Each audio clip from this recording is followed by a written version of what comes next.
What causes nostalgia? Our AC-130 is in the air. As far as our understanding goes, it's a sentimental feeling we all gain from the past, a feeling of familiarity, a personal association with something that has not taken part in your life for years.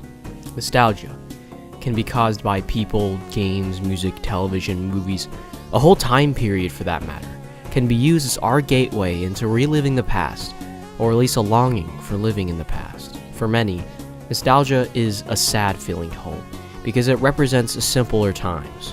Playing games with friends, listening to the same music you did years ago, looking at the very absurd drawings you made as a child, time has taken away that from you. And what holds us back from such rapid expansion into the latest and greatest music, technology, and entertainment is our affinity with the past. No matter how many smartwatches are made, mechanical ones will always be in the market. Not because of their once practical use, but because of their pure craftsmanship, made only of gears and gemstones. Another example, retro consoles are still going to be played. Not because of their amazing hardware or their support for the latest games, but for the classics, games that many will hold dear to themselves.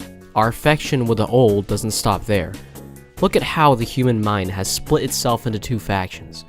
One reminiscing over better times of a country and a longing to return to former glory, and one which encourages change for the greater good. Nostalgia will always be a factor that people hold to themselves when confronting their worst enemy. Change, or progress for that matter, is just as impactful as nostalgia.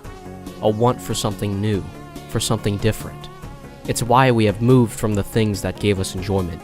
It's why we move away from our old games. It's why we stop drawing what we used to draw. It's why our affinity with the old is swapped in with the new. The new change is the reason why nostalgia exists. We take away what we once to love in exchange for what we will love, and eventually it all comes back. But we can't go back. We can never go back. It's an unhealthy obsession. That's why our nostalgia only comes in small doses.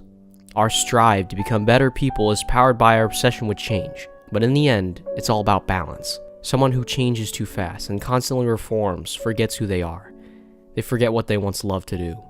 They forgot their roots as a human, where it all started from. This person has lost themselves in aspirations they will never achieve because they constantly change their own aspirations. They can't make choices. And someone who is too self-absorbed in the past never progresses. They never move on from bad habits or become a better person. They're stuck in denial. Nostalgia has swept the minds of people all over the world. It is a mental phenomenon that is only existent because of its rival change. The duality of this nature is interesting to say the least. And with that, acknowledge nostalgia, but never become enveloped in it.